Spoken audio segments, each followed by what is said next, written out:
All right. Good morning, good evening, good afternoon, wherever you are. Welcome to Bourbon and Bible Stories. My name is Dante Milligan. I'm a minister, theologian, and teacher, and I am here with. I'm Amy McMinn. I'm also a teacher, North Carolinian, hanger-outer, historian, reality TV enthusiast is where I'm feeling this week. I don't know why for a second I thought you were gonna say reality TV star. I was like, oh, Oh, she's gonna tell us some story. I don't have that much audacity. I will say this recent weeks I've been definitely on a bit of a escapism through reality television. Love is blind. You can't stop. I can't You stop. can't. I can't stop. I'm invested. I Yep. am the have you been watching this, Dante? We have So not I talked watched about the it. first couple. Me and Kristen watched the first couple episodes, and then um, I just like fell off of it. But I'll like look up TikToks, be like, oh, whatever happened to Clay and AD? Like I'll like, stuff will pop Oh, up. but you don't know Yeah, what yeah, yeah. happened. Oh, Oh, I saw. okay. I saw his dad come through with the poem. Yeah, well, the thing is, like, it's actually okay. Yeah, it's so easy to write this off as being so superficial, but especially Clay. He is a complex figure. It Yeah, is yes. so easy to write him off, but like well, granted, I guess you haven't watched the whole episode yet, but you've seen what happens. I've seen the But clips. Yeah, once you watch the whole episode, like it's so easy to just write people off of like, oh, he's just, like this fuck boy who didn't know what he was getting into. right, right, right. Um, but he has a complex story and he's I want to hate him, but I don't. Yeah, that's how he gets you. You That's know? how he gets you. I You're in know. his you're in his web. God, I mean, but granted, I mean, AD is a goddess. I do think that Yeah, she no. deserves to be treated like a goddess, Yeah, and yeah. he does not treat her like that. No, no, no, no. She deserves better. Justice for AD. Justice for AD. Oh man. But Well, yeah, yeah, crazy week. We're so close to spring break. I know. And that's what makes the week crazier. I've been having some different, just typical but kind of piled on discipline things I've had to work on this week. So I think it's all going well, and I think the more I do this, the more I'm just like this is what it is, and we got to be prepared for it, and we got to make sure that we're ready for it. So I try not to get too stressed out. I also have to accept that I'll just never get a full checklist done in a day. Like it's just That's not gonna happen. that's fair enough. That is fair enough. And yeah, this is education. This is what it is. Yep, yep. That's what it is. There's real people. We're not sitting in cubicles, so it's like you can't Well, just say and I'm gonna get it's this like done.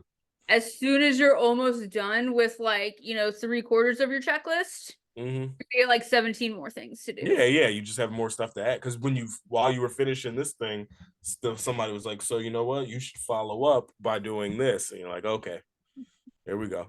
And then a new crisis emerges. Yes, And then yes, it's like, oh right, grades are due. Oh yeah, right. And yeah, then you got to do comments. yep. Cool. Like that's fun. Everyone's All right. favorite. Well, should we jump into old Jesus? Yeah, yeah, yeah. Let's jump back in. So we started last week with the Sermon on the Mount, and we said preemptively like this is going to be Sermon on the Mount part one, and we kind of got through all of the Beatitudes, and we spent a decent amount of time on Blessed are the Peacemakers, which I thought was really good and pertinent. So I think that was good. And as we scrolled through here, and you texted me earlier and said like, where should we focus? And I said, I think, 21 through I think what I say 35. Third, yeah, around there. Yeah, so this is called the antithesis, and it's some areas where Jesus kind of talks about the law. So we'll have some interesting things to talk about here, with divorce. The eye gouging comes out into play here. There's some really interesting pieces here to kind of break down. In between these two things, just some small things I think that are good to point out. So after we finished with the blessed are the peacemakers, the last sort of beatitude is blessed are those who are persecuted for righteousness sake, for theirs is the kingdom of heaven. And then right after that, blessed are those who revile you, persecute you, and utter all kinds of evil against you falsely on my account. Rejoice and be glad, for your reward is great in heaven. And that is, Jesus is not only giving this like sort of cautionary tale, but again, like this idea of the kingdom of heaven, Jesus is developing this new identity that isn't necessarily simply connected to nationality or even like a very strict religious sense. This is a movement, and it's supposed to really be connected to what Jesus professes to be, God's move on earth. And he's saying from the jump, you're going to be persecuted for this. People are going to want to kill you. They're going to say things that are false about you. And so it's, and that's an important thing, and it says, blessed are you. Like, we should embrace that. We should embrace that, that's going to happen. And it's verses like this that I think call us to question, like, if what you're preaching or teaching as like a Christian isn't provocative, and it doesn't cause people to be upset, then like maybe it's not the right thing, because Jesus is clearly saying people are going to want to like kill you for the things that you're saying. It's, and some people will, I say, like, get fake persecuted, where they'll be like, oh, everyone hates us because we want to save aborted babies, or whatever, like. And it's like, I think it's more about like actually standing up for the oppressed that Jesus is talking about. But do you? Well, but a lot of those people also think that they are the ones who are Yeah, oppressed. no, that's true. That's true. That's true. That's Granted, something their that is, realities and perceptions are slightly skewed, but for yeah. many different reasons. Yeah. It's something to sift through, right? Um, but yeah, and that sort of ends the Beatitudes. There's an interesting verse where he says, "You're the salt of the earth, and if salt has lost its taste, how can it be restored?" And people interpret this differently, but just that, like, you bring flavor. Salt is also used to preserve. Like, we're here to preserve, to bring about truth and things that are like salient. You're the light of the world, your light shines, right? So a lot of this kind of circles this identity as a follower of Christ, or as a disciple of Christ.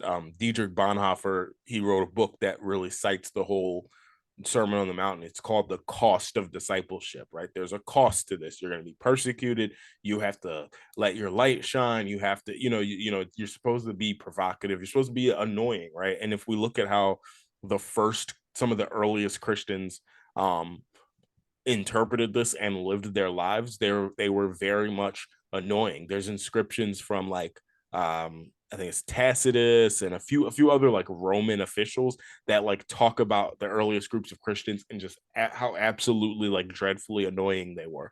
Like, they would kill them, but they like were embraced being martyrs.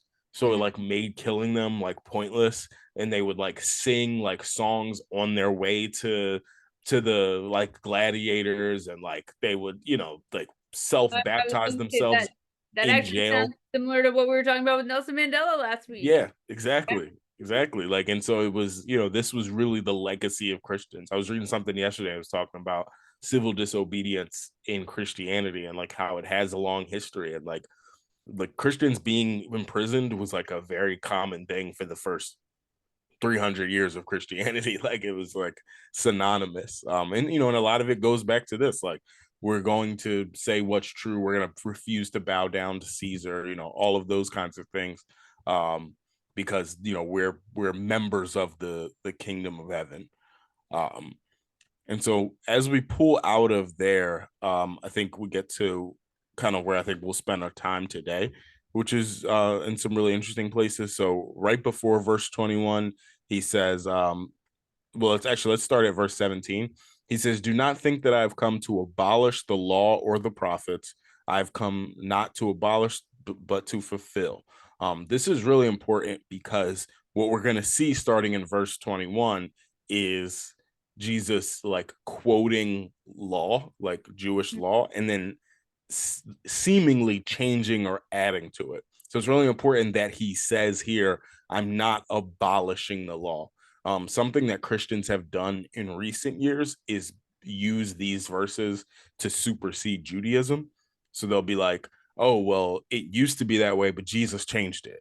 And what a lot of Jewish scholars have pointed out is that Jesus is actually doing a very Jewish thing, which is taking Torah and then like building a fence. What they would say is like build a fence around Torah, so make it, excuse me, protect it by making it more meaningful. And there's always that like adding on to and make meaning making that is a part of Jewish tradition. So it's inaccurate for Christians to say that Jesus is like changing the law. He is doing what Building a a good Jewish teacher would do. okay. Yeah. Um, and so if we can start at 21. Did you get a chance to read these beforehand? I did, yes. Okay. And I mean, even in like it wasn't that many verses. Yeah, yeah. It's really not a lot, but Mm-hmm. well, it's not a lot of text, but there's a lot in it. Mm-hmm. Mm-hmm. Um, and yeah, I mean, it's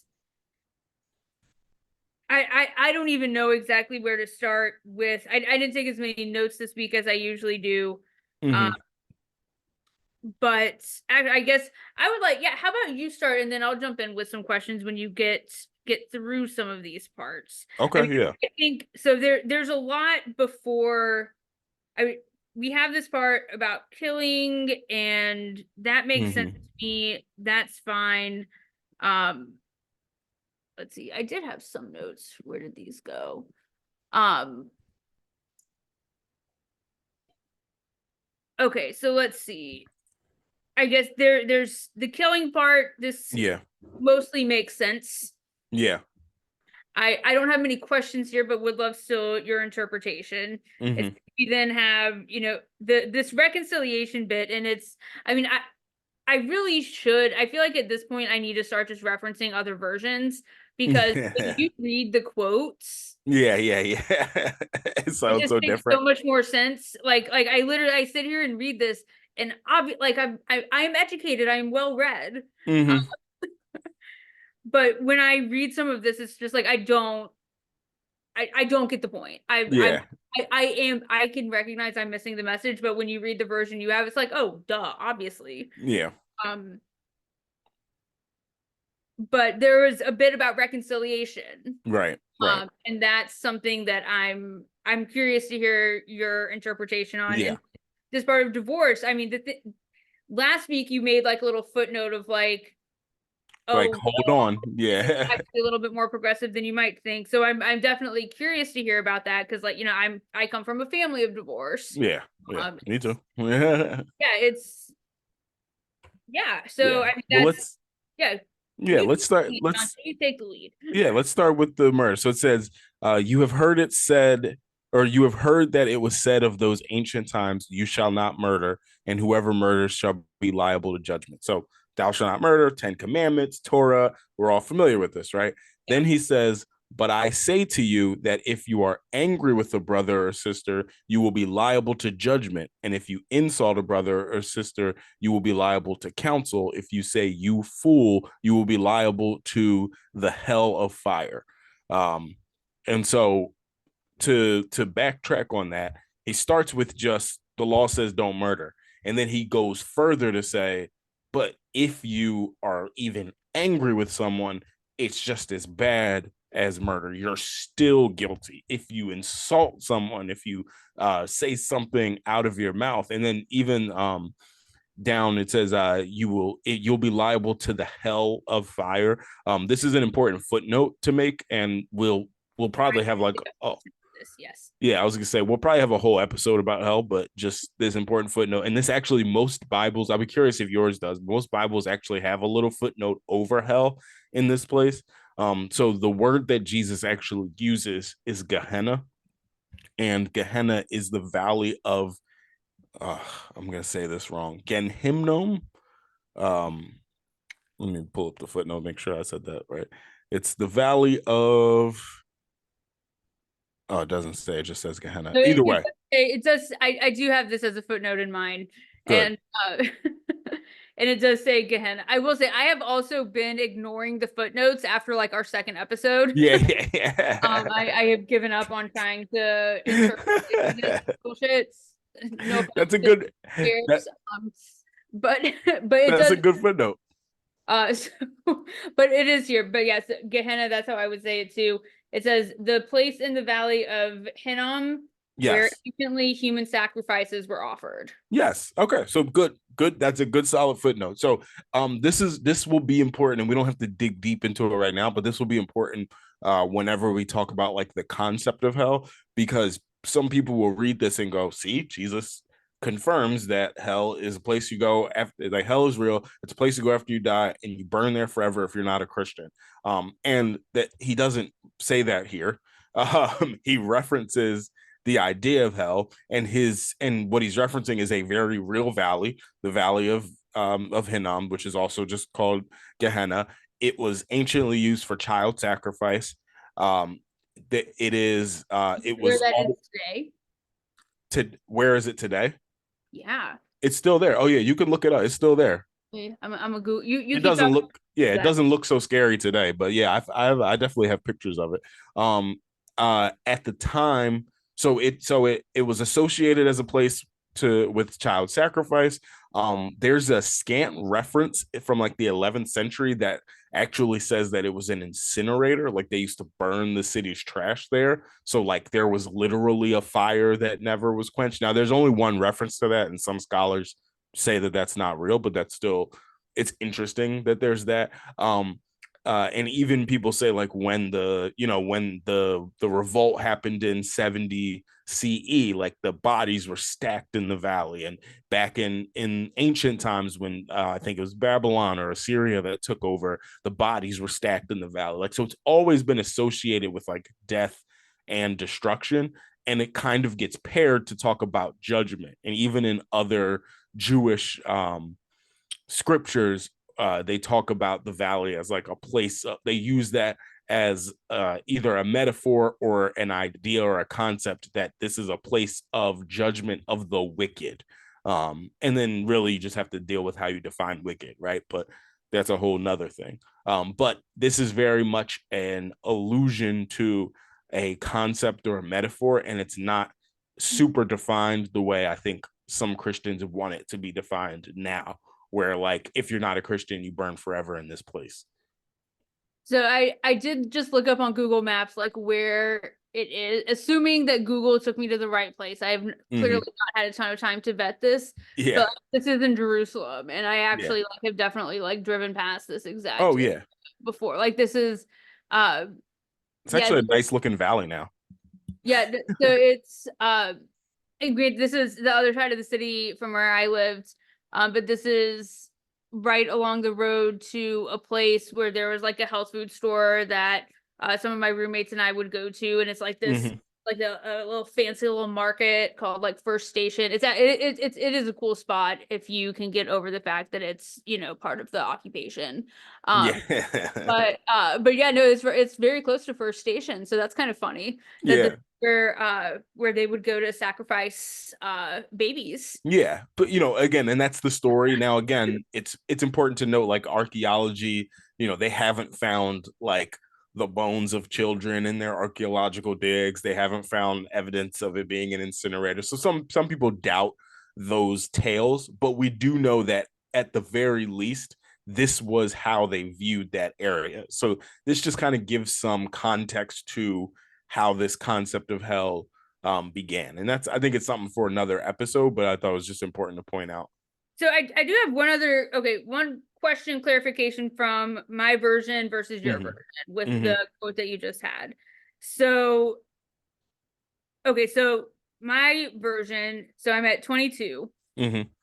But I say unto you that whosoever is angry with his brother without a cause shall be Mm. in danger of the judgment. That's interesting. Is that, and you, because when you read yours out loud, I didn't hear that part about like Yeah.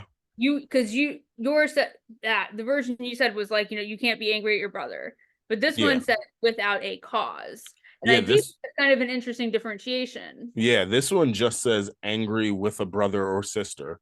And then it says you'll be liable to judgment. It doesn't say without cause. There actually is a little footnote here. Let me just see if there's anything.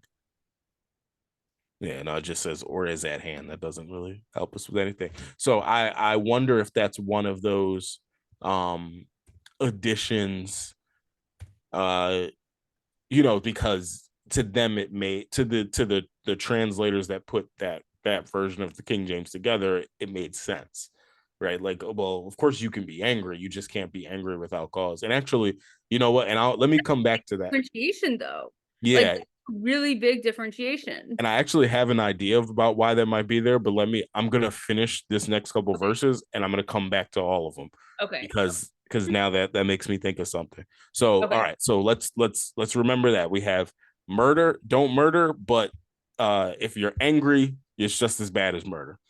And then he goes on to talk about reconciliation. He says, when you are offering a gift at the altar, if you remember that your brother or sister has something against you, leave your gift and there before the altar and go and first be reconciled before you come and offer your gift. So again, everyone's supposed to go to the altar, make sacrifices, those kinds of things. And they say, nope. He's saying you can't even do that unless you're reconciled with your brother or sister. Then you have uh, if you're, what does it say? Come to terms quickly with your accuser while you're on the way to court, or your accuser may hand you over to the judge and you'll be thrown into prison. You'll never get out until you have paid the last penny. So there's a little bit about debt there. So let's hold on to that. So, okay, do not murder, be reconciled with your brother or sister, and don't cause them any debt. Then we have you have heard it said. So now we have another you have heard it said. You have heard it said you should not commit adultery. Adultery in the ancient world is really about men's ownership of women. Mm-hmm. So it is adultery if a man sleeps with another man's wife because he has slept with something that is his, has taken something that is his, right? So that's just to define how adultery was understood in this context. So, If like a violating property rights. Exactly. That's essentially how adultery was defined in this time period. Jesus goes on to say, "But I say to you that everyone who looks after a woman with lust has already committed adultery." So again, if you're angry, you've already committed murder. If you lust, you've already committed adultery, which he then goes on to say, if your right eye causes you to sin, tear it out and throw it away, because it's better to lose one of your members than for your whole body to be thrown in Gehenna, right? So you have some hyperbole of just like, you shouldn't even, if even one piece of you is going to cause you to sin in some way, like get rid of that one thing because it's going to cause you shame, and you'd rather walk around eyeless than be dead or destroyed or whatever. Eternal Um, damnation. and then he goes into divorce, and let's stop here because divorce is a completely separate thing. But let me point something out about the you have heard it said but now I say. So what Jesus does here with the you have heard it said but now I say is he's extending and making more meaningful really plain laws, right? So for example, don't murder. Well, I can do a lot of things and not murder someone, right? Right. I can, and he extends it to say, don't even be angry. Well, anger is the root, right? It's the inward root to the action of murder. So he takes what is just an action and actually goes deeper and says, no, no, no, don't even do the thing that will lead you there. And he says it's just as bad. And a lot of people will say, well, how is anger just as bad as murder? That doesn't make sense. You don't go to jail And, for life and for it's being so hard angry. to control that is Right, like I get so angry over the littlest things. right, You know, right. and granted, I don't think I let it show that often, but I do. Mm-hmm, mm-hmm. It's there, even if I don't let it show. Yeah. And So I my think is that the same, moral damnation? so. I think, well, the one, I don't believe that Jesus, and this is something that you come to from a lot of studying a lot more than just these couple of verses, but I don't think that Jesus is promoting like if you do this, like you're done type of theology. But I do think he is being serious when he says being angry with your brother or sister is just as bad as killing them, because what we like to do in like human nature is go, okay, well, if I steal the thing, then that's wrong, but if I just think about it, that's not wrong. But if God knows like your heart and is getting at who you are, the heart of who you are, a lot of times you have the same exact motive as someone who actually does it, but for whatever circumstance, you don't actually do it. So while we can judge what you do, God can look inside, and it really puts us on equal footing. So, you can look at someone who murders and say like, "Oh, well, I'm not as bad as them."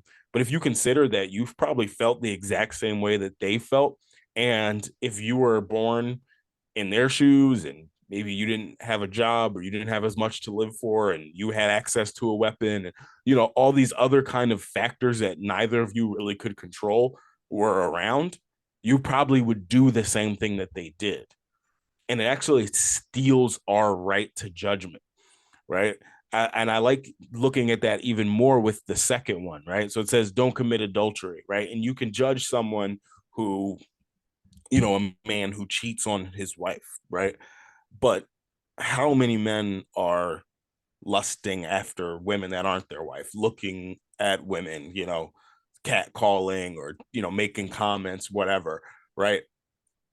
According to Jesus, that's just as bad as the adultery, because at the end of the day, it's all the same root cause.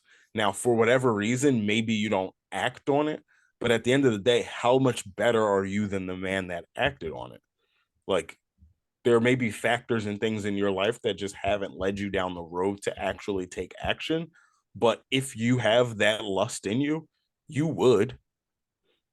You know what I I mean? I guess I really have not. I mean, that this is an interesting way to think about it, is that like rather than, I mean, and honestly, even when I was reading this through, it does, and I mean, you are much more read and learned in topics than I am, so I believe you and trust you and hope that we will get to these parts as well. But like when I'm reading this, I interpret it more as like, okay, damnation is the word that keeps coming to my mind. Yeah. That that's not the right word to use, and I Yeah. agree with you, but that is still the word that keeps coming to my No, I mind. get it. I So get I'm it. trying to refrain from using it, um but it does seem like, like this is bad, so if you do this, you're just as bad. Mm-hmm. And I like this interpretation that it is putting you on equal grounds. Mm-hmm. But I don't understand how the average reader is supposed to get to that conclusion without having a wise Dante like I have. Well, I would thank you. I would argue that they're not. And this is a whole nother conversation, but in church history, there's a long tradition of not letting people read the Bible unless there's an educated clergy person there to walk them through it. And this is a good example of why. Now the flip side and part of the Reformation is like, if you hide the book from the people, then you could tell them it says things that it doesn't say and you can control them. And, we've seen that in history too. So we need a balance between, allowing people to study and having, good scholarship in your life. And that's where commentaries come in and Bible studies and all kinds of things. But the point is, you're not just supposed to read it. You're not just supposed to crack it open, read it, and then assume that the angels are going to whisper in your ear the right interpretation for everything. You should have good scholarship at hand to try to understand. It's just like, I mean, I wouldn't give one of our students, Thomas Paine's Common Sense and then just expect that they're going to understand it, right? They need context and all kinds of things for them to truly get what it's getting at, and even be able to read through the older English and all that other kind of stuff. Oh, you're triggering me, Dante. You're triggering me because even when you give them all of the context, They but still don't get this it. is still a fair comparison though, because even when you give them all of the context, even when you give them all of the abridged versions, Hmm. even when you explain to them word by word, like this is like, think about this, like Hmm. this is the context. This is what he's trying to say. This is so powerful. This is so important to know. You should read this. You should Yeah. like interpret this. Like think about how this can impact you. Like they still just fucking don't do it. Right. Right. Uh, Right. but I think that that's actually a fair comparison to this as well, though. Yeah. And that's I think that is a bad, just like as teachers, that's a battle we have to be prepared for, right? Yeah. There is a battle right now for biblical literacy. Mhm. It's we talk about it in seminary all the time, and it's just like most of our congregants at churches are not biblically literate. Yeah. And some of that falls on us to preach and teach it better, but it also falls on people to listen better, to read closely. There's a scholar I follow named Dan. Oh, what's I'm a oh Dan McClellan. I was like, oh, I lost his last name. Yeah. And he always says, like, you need to read closely and Google competently. And he'll like stitch videos with people who will just be like, and see, I Googled this Greek word and it means this. So NASA is a demonic organization that's taking over the world, like, or whatever, and then he'll That point out. actually makes me feel a little bit better about our ninth graders, Yeah, I actually. know, right? Because these are full blown adults that are doing this, and that's the whole thing. Like we have to combat, just like we're combating misinformation and all that kind of stuff. We're combating like biblical illiteracy, and also the arrogance to think that you can read a 2,000-year-old text and just get it without any context or language study or anything like that. And I, I know I feel like I talk about like our translation, differences every Mm-hmm. episode, but like I am determined to keep reading this one Yeah, no, it's good because because it's a classic. well, but I even already said this episode, like I am a close reader. I really Mm-hmm. am, but I feel like it's just another level. Okay, let's keep moving though. Let's keep Yeah, moving. yeah, yeah. There's a lot, still so much more here, and I Mm-hmm. definitely want us to get to the divorce stuff. Yes, yes, yes. So yeah, so that's where he does it with lust and murder and again being reconciled and all of those things. Then he goes on to say, it was also said, whoever divorces his wife, let him give her a certificate of divorce. But I say to you, anyone who divorces his wife, except on the grounds of unchastity, causes her to commit adultery, and whoever marries a divorced woman commits adultery. So there's a couple of things to kind of bear out here. So again, I already explained what adultery is in this concept, which is that essentially that the woman is the property of the man, and that's why a lot of this encompasses the what a man does, right? If a man divorces his wife, it's immoral, and he will cause her to commit adultery because he will leave her for another man to come in and essentially take the property of that other person. But there's also something that is that undergirds this that people don't always see, and that's that in the ancient world, women, as we can see, didn't have rights, which means they also didn't have access to any economic power. So when a man divorced a woman, she was left no money, no rights, no access to anything. And often what would happen is those women would intentionally either just seek out other men because it's their livelihood or even go into sex work, right? Mhm. So when Jesus says it's unlawful for a man to divorce his wife, he's actually not. And what it's turned into in a lot of conservative circles is like divorce is so bad and never get divorced. And in the Catholic Church, they won't give you communion if you get divorced and all these kinds of things. But Jesus is really making a statement towards men. This is a statement towards men and towards an institution that at the time created any inequality for women, because women now, if two people get divorced, if me and my wife get divorced, my wife has just as much rights over our property, our children, everything as I do, right? And if we see a Assuming that divorce, she has the same economic power that you do.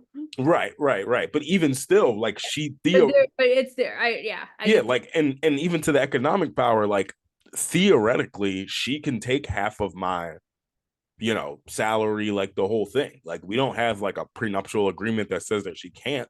You know what I mean? So like that's all, and that's that those are modern divorce laws, right? They are attempting at least to be equal. That is not the world that Jesus is speaking in.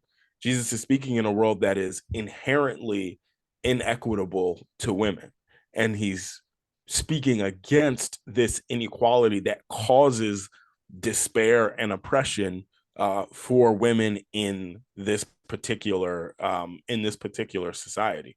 And and there's already some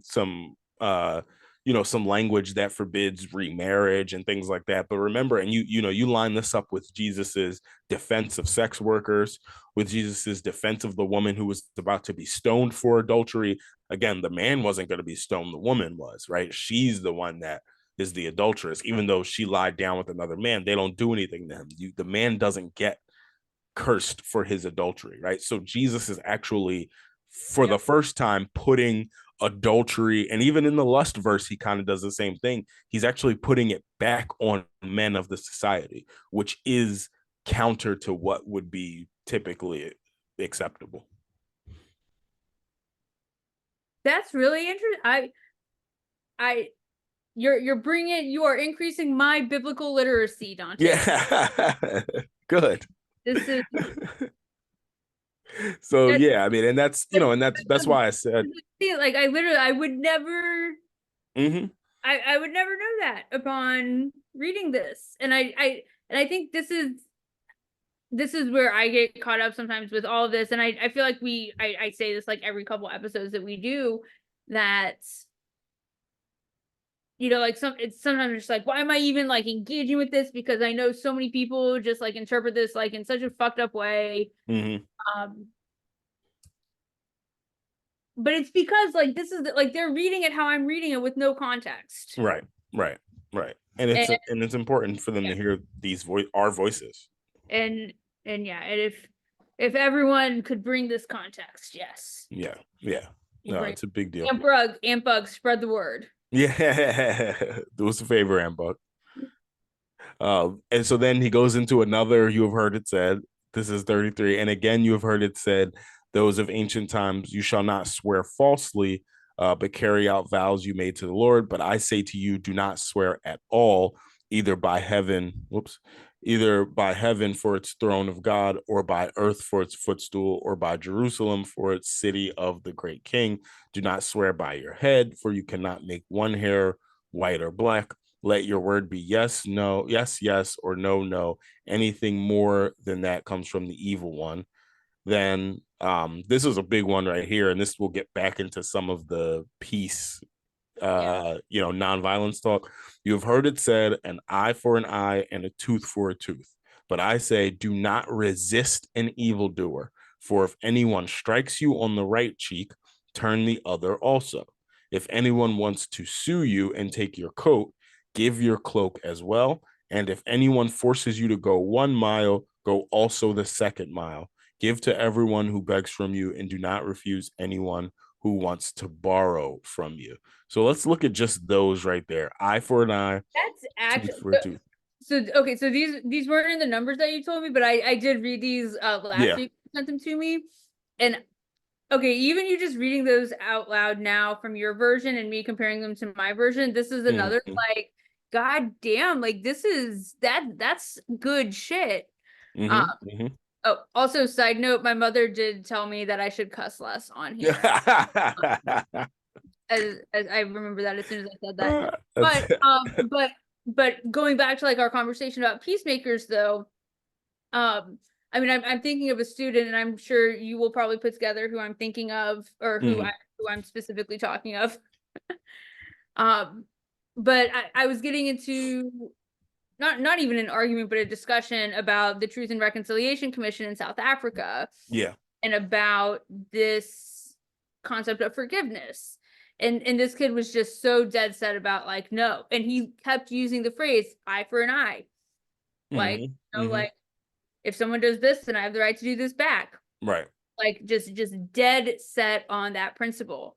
Mm-hmm. And this is a kid that like has also been granted so much forgiveness, which is Mm-hmm. also like one of the most fascinating parts for me when I think of this. And I wish that I had the rest of this context when this kid was saying this Mm-hmm. to me, because I would have loved to have, like, the way your version was worded, I like Mm-hmm. so much better than this.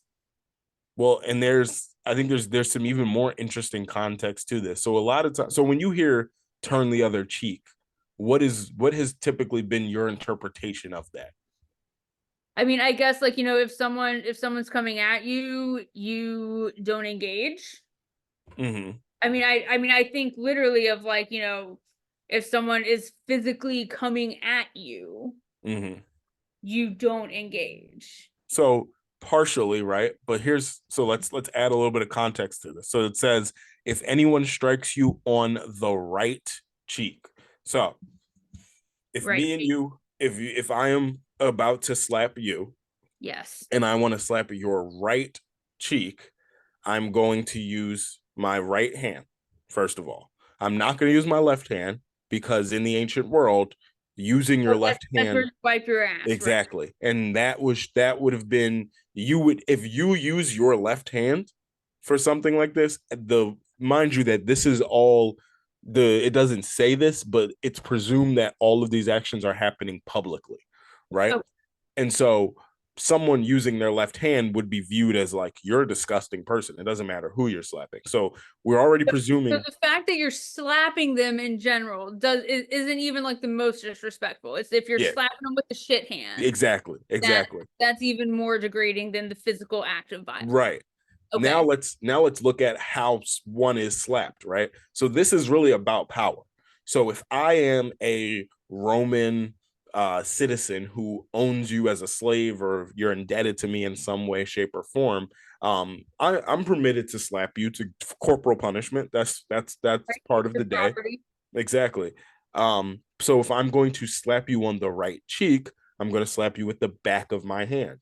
The backhanded slap is the appropriate way to slap someone who is inferior.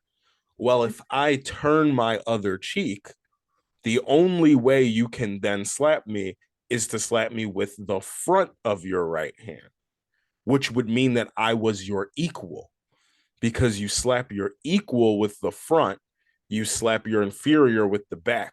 Or you could lift up your left hand, which would then make you the terrible person.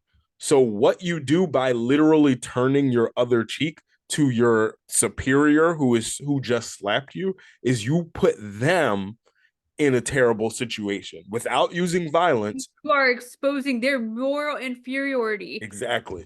Exactly. As Publicly. Dr. King said. Right. Right. So this adds so much context to the Okay. nonviolent With his civil disobedience piece. and maybe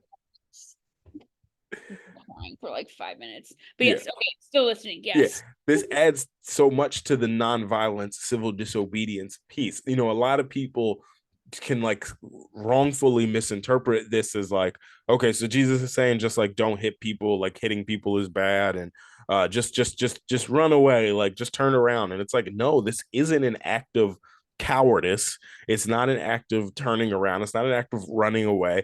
And it's not simply an act of disengaging. It's an act of intelligently undermining the superior to expose their immorality. I definitely never knew that. And I really like that. Yeah. I really like that. So it goes further. I feel like I need to like recreate that with another person to, or like the right hand Yeah, slap, yeah, yeah, yeah. It like can be confusing. Like, turn like We've that's done that in like Sunday school where it's like, okay, like you have two people line up and you're like, so right hand across left cheek, and then, I, right hand I'm like across holding right my cheek. own hands up, trying to like, Yeah. I think I get it, but like that's actually that's really powerful. I really Yeah. like. I Yeah. actually really like that. Yeah. And it's That's something a that really people good, don't, and I wish I had known that when that student I know. made that comment. Mm-hmm. Well, Because then I know that that student has family that goes to your church. I was gonna say, yeah, I was gonna say they that student should they should know better. So Yeah. then he goes on to say, if someone wants to sue you and take your coat, give them your cloak as well.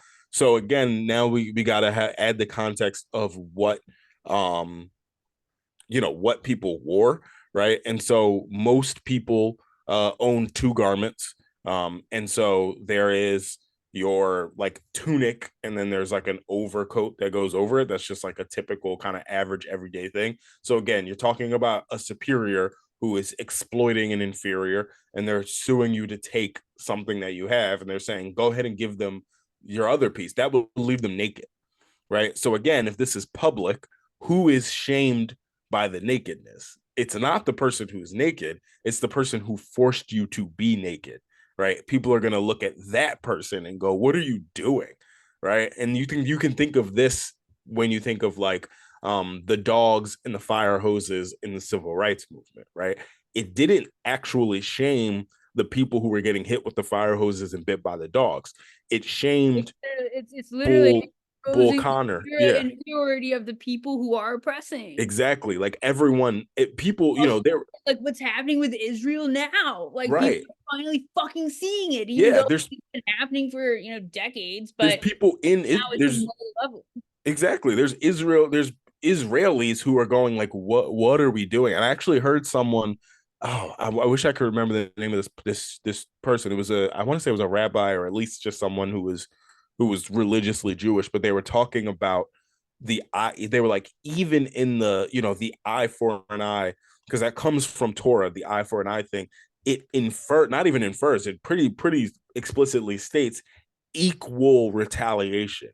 So they Mhm. pluck your eye out, I pluck their eye out. So when we look at the October incident and we go, okay, Hamas, sets off this attack. October 6th or whatever it was, and Which was really fucked up and really awful terrible. and absolutely an incident of terror. And Yeah, if we're doing an eye for an eye, what the numbers, have gone down now to like 1,200, exactly. if anything. And now we're at, 1 to 40,000 or whatever. yeah, like it is incomparable. Right. And then Israel wants to be angry. Right. And that's the point. It's like that was this person's point. It's like that's not an eye for an eye.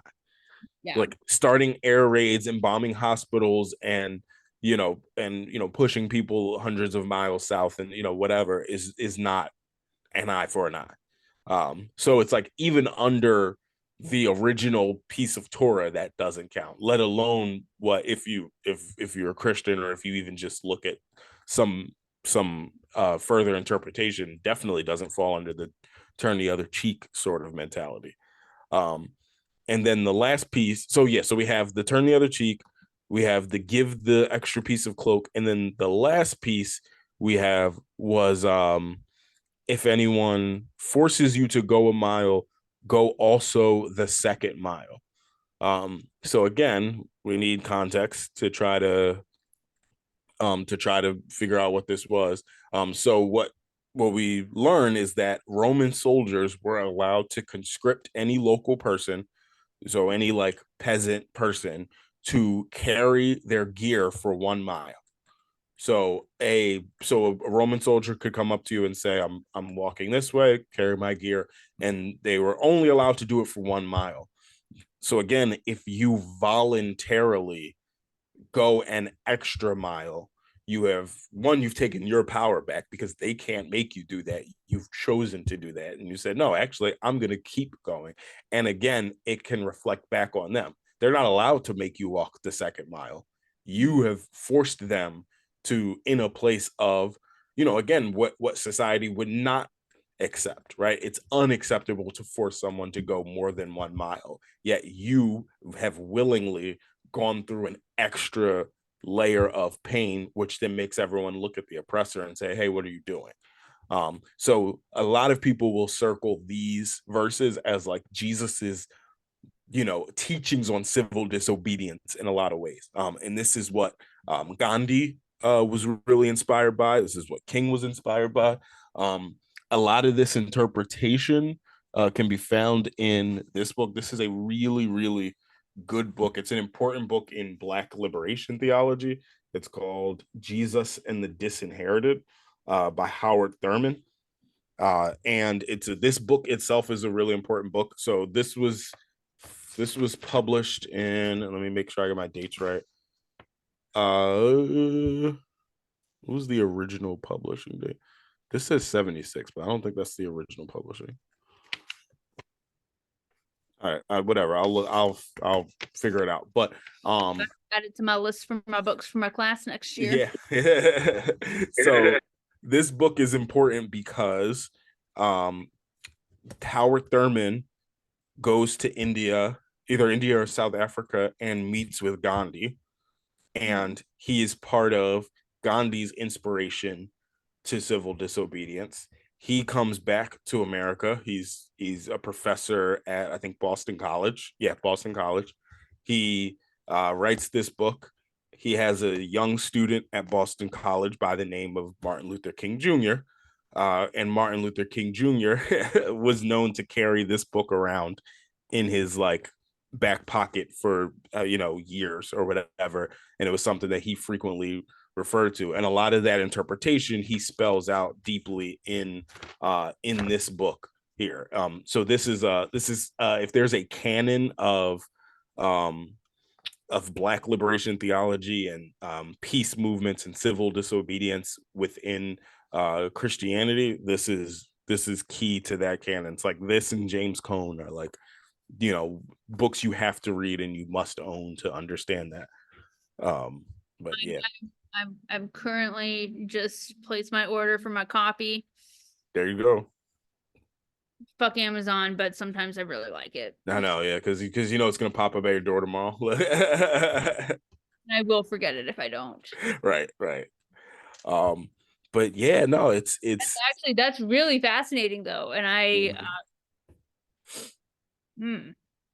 And remember, I said this is Jesus's longest um teaching, right? It's the most continuous piece of um like sermon or speaking that Jesus is quoted, and it pops up again in Luke, and there's some other places that it pops up, and a lot of scholars actually don't believe that this was just one sermon that happened one time, because it happens in different orders and in different places and other gospels. The general consensus is that like these were probably the most common teachings. Like he probably said these things Oh, many different times. And so it really like circles a lot of this as central to who Jesus is. And so again, there's a lot of people, I'm one of them, who think that like if you're trying to define Christianity, right? And if defining Christianity is following Jesus, then like this is the kind of stuff that should be ingrained in like your daily practice. Like, how do I practice this kind of stuff? The Bible is a large book with a lot of things written by a lot of people at different times in different contexts, but being a Christian is not simply about following a random verse from the Bible that justifies something that you want to justify. It's about following Jesus and as best we can recreate what his message was. um and well, and even as someone who and full disclosure, I was even talking about this in my class this week, and mhm. also you are more than you should come to my class some of these times now that I'm getting into my Israel Palestine unit. Yeah, yeah, yeah. I did my whole like religious shebang this week. Yeah, yeah. I always get questions, and actually like our conversations helped me answer several of the questions. That's Um good. I it is always helpful for me to have like someone who's like, okay, this one, throwing this one to the Reverend. Yeah. My opinion is not appropriate here. Yeah. But where I'm going with that is even as someone who doesn't necessarily like, like, well, okay, the question that was asked was like, so was he real? Like, so was Jesus Mhm. real? Yeah, yeah, yeah, yeah. And it's like, okay, we have like, 25 minutes in class left. Yeah. Oh boy. How do I say all this in 25 minutes? Yeah. And the way that like the purpose in my class for anyone who's, listening and doesn't know, the purpose for establishing the religious foundations in my class is really to identify why each different, and it's not even, I'm getting caught up in my words already, Hmm. why the Abrahamic religions all have ties to this land. So Yeah. we Yeah. don't get into like every single story in every single religion, but like the main purpose is to establish like what are the stories that tie people to the land? Hmm. What do people believe? Like we're not looking into the validity of them. We're not looking into like, the truth of them. We are looking at like what are the stories that Hmm. tie to the lands. Right. Right. And uh it's so easy for me to get so sarcastic with it. Yeah. He's like, right here, this is the spot. This is where Hmm. God told Abraham to kill his son to see because he was testing him. Yeah. And guess what? That's where everything else happened here too. All Right. right, Apparently it all happened here. Yeah. right here. This is also where Muhammad he Yep. arrived right here, same spot. Hmm. Um, but okay, sorry, I'm jumping around. I feel like I lost my point there. But the kids were asking me like, like, so was he real? Hmm. And for me, like that was part of what I told them. And I think this conversation or like the conversations we've been having helped me answer that question better Hmm. along the lines of just like it doesn't matter. Yeah. Yeah. Yeah. And ultimately, even when it comes to these stories, Hmm. like honestly, Dante, it will take a lot for me to like really believe a lot of Sure. Yeah. and but it's the like for me, it's the values. Right. Right. Like do I believe all of this shit actually happened? I doubt it personally. I Hmm. but I do really appreciate the values behind the story. Yeah. I think that that is the important part to focus on. Yeah. And I would say too, like it's important, and that's I've gotten into this too in teaching and things like that, and this is also why when we talk about the different interpretations, one of the reasons that a lot of us stray from the conservative interpretation is that they are trying to interpret everything with their belief first. Right. And what we're trying to do as best as we can as people who still have faith is essentially be agnostic um, to the research. And then once we like see what the archaeology, what the context, what the research gives us, Mhm. then and only then allow our faith to fill in the gaps where we can, right? And that means sometimes accepting that like something maybe didn't happen the way it said it happened in the Bible because the archaeology or the history just doesn't match up. And one of the cool things, for me as someone who's like, when I went on this journey, I say, you know what, I'm going to intentionally ignore these like hyper Christian sources, and I'm gonna go to like just straightforward scholars and atheists or agnostic scholars who are just going to give it to me straight. One thing that everyone agrees on is that there was a guy named Jesus that that existed during this time period and said something similar to the things that they wrote about and was killed by Rome. Like those facts are like the ones that like everyone is agrees on. You know, the miracles and whether this stuff is like word for word and like all that other kind of stuff, that's you got to put more faith in for that. But like a Jewish apocalyptic preacher by the name of Jesus who was seen as a threat and killed by Rome, I would say 98% of scholars, faithful or not There's just faithful, a guy. are in agreement with that. Yeah, that the guy existed. And that, but then I think that goes back to your point, is it's like it is about values, right? Like, and Jesus was in something. Again, I feel like I go every week, I mention liberation theology, but something that liberation theology was really like strong about pushing is that if we believe that Jesus is 100% God and 100% man, well, then we can't ignore the humanity. Right. And so we need to dig into who Jesus was as a human before we better understand who Jesus is as deity. Um, and so a lot of this is trying to fill out, who is the Palestinian peasant preacher from the first century that lives in Roman occupied territory. But no, it's good. It's good. Those are good things to deal with. Yeah, this it seems like a good note to end on. Yeah, no, this was good. This was good. No, And Jen. I'm just sort of looking ahead. We definitely have the Should we have a part 3? yeah. Oh, I mean, we're only in chapter 5 and there's 2 more chapters. So yeah. Okay, yeah. I mean, I'll follow your lead. Yeah, I was gonna say, I told you this is gonna be there might be 12 parts. Because we didn't even get I to mean, I want to understand. yeah. I Yeah, no, want. this is an important text for that, because we have love your enemies next, so we could definitely do a lot on that. I know we can Yes, do a lot on love your enemies. that um touched on there. yep. We've got not praying in front of people, not fasting in front of people, which is an interesting piece, the Lord's Prayer. So Definitely yeah. do that during Ramadan too. Interesting discussion. Yeah. So a lot more to come. Again, good note to end on. Beatitudes and Sermon on the Mount, just vastly important text for, I think, understanding Jesus, whether you just want to understand Jesus as a human, or if you want to take steps of faith and try to understand God through Jesus. This is a pivotal text to do that. So we'll keep digging in. This was part 2. We'll probably have a few more parts of this. This is becoming its own season, just the Sermon on the Mount season. But yeah, no, it'll be good.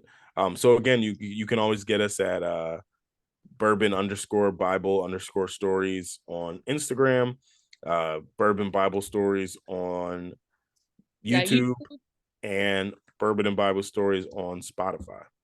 And we got Facebook too. Oh yeah. Bourbon and Bible Stories on Facebook. Yeah, I forgot. We got some people. We got some active folk on Facebook. So that's probably where my mom and Aunt Bug are popping up. Mm-hmm. Dolly, do you want to say hi? It's where the old heads come up. Dolly, you've been crying all evening for some. Want to come say hi? You gonna be nervous? She's like, no, it's time for bed. It's been bedtime. Yeah, she's been crying because she wants you to get off and go to bed. Exactly what she's trying to. She's like, it's cuddle time. It's Right, cuddle. right. All right. Well, we will see you all next week. Buenas noches, amigos. Yes. Good night. Have a good one.